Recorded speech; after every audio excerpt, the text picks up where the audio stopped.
Boxing update mga tol, IBF nag-utos na kay Arthur Beterbiev na kailangan niya depensahan ang titulo. Kahit katatapos lang ang laban ni Arthur Beterbiev kontra Dimitri Bivol, inutusan agad ng IBF na labanan ang kanilang mandatory challenger. Okay lang sana kung malupit ang challenger na itong mga tol Number 1 ngayon si Michael A. Firth sa IBF. May kartadang 13 wins, 5 KOs, may isang talo. Google pin lang ito ni Arthur Beterbiev mga tol Okay lang sana kung may mag-offer ng malaki kay Beterbiev para hindi sayang ang oras niya dito. Taga Germany ito at may edad na 26. Makikita naman yung kartada nito mga tol, mukhang manipis pa. Kung ilaban ito agad kay Beterbiev, baka magulpe di gulat. So tignan natin kung magdedepensa ng belt si Beterbiev. Kung hindi kasi magdepensa dito, mababakante ang kanyang IBF belt. Pero maganda kung magdepensa muna si Arthur Beterbiev, then makipag-rematch kay Dimitri Bivol. Itong mahirap pag marami kang hawak na titulo, maraming inuutos na mandatory defense. Sa ibang banda naman, Jake Paul, pinatulog ang kanyang kay-sparring partner, talaga namang tumba.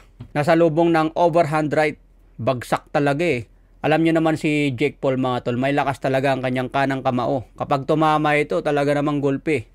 May laban po si Jake Paul ngayong November 15 kontra Mike Tyson. So maraming expert ang nagsasabi na delikado dito si Mike Tyson. Kasi may lakas si Jake Paul, kaya na rin niya magboxing, nagbabayad yan ng conditioning coach, matindi yung mga trainer niya, talagang pang professional. Hindi lang yan basta YouTuber lang na putyo-putyo ang training. Pang professional na po yung mga training ni Jake Paul, kaya hindi na pwedeng malitin.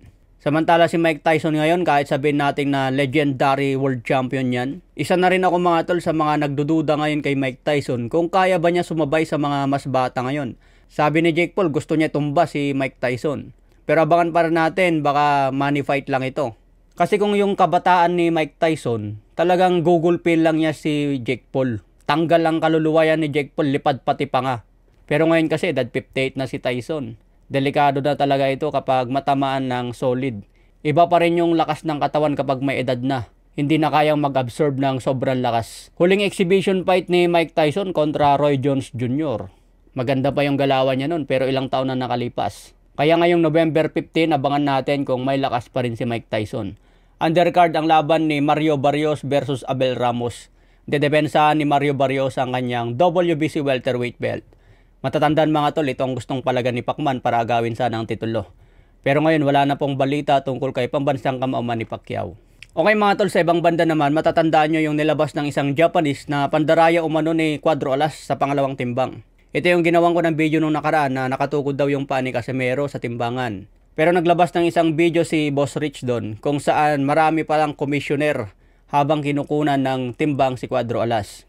Nandoon din yung kampo ni Saul Sanchez, nandoon din yung mga Japanese Commission. Kaya malinaw na walang dayang nangyari sa pangalawang timbang kay Cuadro Alas. Hindi nga nagreklamo yung kampo ni Saul Sanchez tungkol sa timbangan Bakit yung mga nanonood lang, yung mga Japanese ang nagrereklamo?